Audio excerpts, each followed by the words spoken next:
সিলেটের ঐতিহ্যবাহী কিন ব্রিজে আজকের বর্ষবরণ এবং পুরাতন বর্ষকে বিদায় দিচ্ছেন সিলেটের সম্মিলিত নাট্য পরিষদ এই আয়োজন করেছে। আপনারা দেখতে পাচ্ছেন এখানে প্রচুর মানুষের সমাগম হয়েছে। এই সমাগমে তারা সবাই খুব উপভোগ করছেন, দেখছেন সিলেটের নাট্য পরিষদের আয়োজনে 1432 বাংলাকে তারা বিদায় দেবেন এবং 1433 বাংলাকে তারা বরণ করে নেবেন। এই ব্যাপারটি নিয়ে আমি একটু জানবো যারা এখানে বিভিন্ন বিষয় নিয়ে পারফরমেন্স করছেন তাদের সাথে। আপনাদের নতুন বছরের প্রত্যাশা কি, আর এই বছরটা কেমন কাটলো? নতুন বছরের প্রত্যাশা কি? আসলে গত বছরে আমাদের যে ভুল ভ্রান্তি ছিল, যা কিছু ছিল ভুল ছিল, সব যেন আমাদের আগামী বছর না হয় এই বিষয়টি মনে রাখবো। মানুষ হয়ে উঠবো আমরা এবং অসাম্প্রদায়িক বাংলাদেশ চাই, এটি প্রত্যাশা। দর্শক শুনছিলেন, তিনি বলছিলেন অসাম্প্রদায়িক বাংলাদেশ গঠনের লক্ষ্যেই তাদের আজকের এই বর্ষবরণের বিদায়। আরেকটি নতুন বার্তা। আমি আরেকজনের সাথে একটু কথা বলার চেষ্টা করব, যিনি এই সম্মিলিত নাট্য পরিষদের আয়োজকদের মধ্যে একজন। আজকের এই আয়োজনে কি আছে আপনাদের? ধন্যবাদ। আমরা সবাইকে নববর্ষের শুভেচ্ছা জানাচ্ছি। এই আয়োজনটি মূলত গত 20 বছর থেকেই হচ্ছে। সম্মিলিত নাট্য পরিষদ সিলেট এই আয়োজন করে আসছে। বর্ষ বিদায়, মূলত বর্ষ বিদায়, এবং সন্ধ্যার পরে আমরা নতুন বর্ষকে আমন্ত্রণ জানিয়ে এই অনুষ্ঠানটি করি।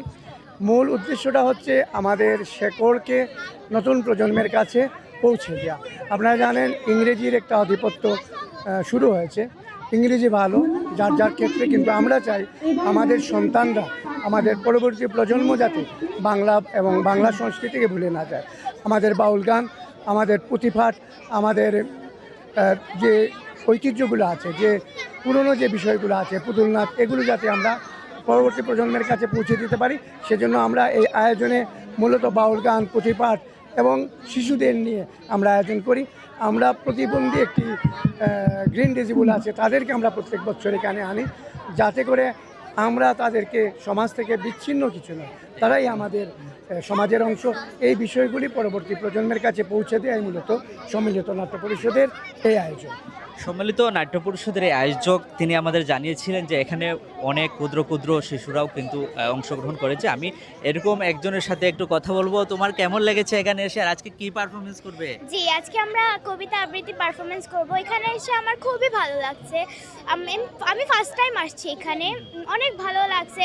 এই যে নদীর ঘাটে বসে আমরা উপভোগ করতে পারছি, এগুলা অনেক ভালো লাগতেছে। সবাইকে নববর্ষ উৎসবের শুভেচ্ছা। আমার বক্তব্য এখানে শেষ করছি। আসসালামু আলাইকুম। Thank you. দর্শক শুনছিলেন এখানে ক্ষুদ্র ক্ষুদ্র যে শিশুরা অংশ নিয়েছে, তারা কিন্তু বেশ উৎফুল্ল। বাংলা বাঙালির এই ঐতিহ্য যুগ যুগ ধরে টিকে থাকে, এমনটাই প্রত্যাশা করেন সম্মিলিত নাট্য পরিষদ এবং এখানে অংশ নেওয়া অনেকেই।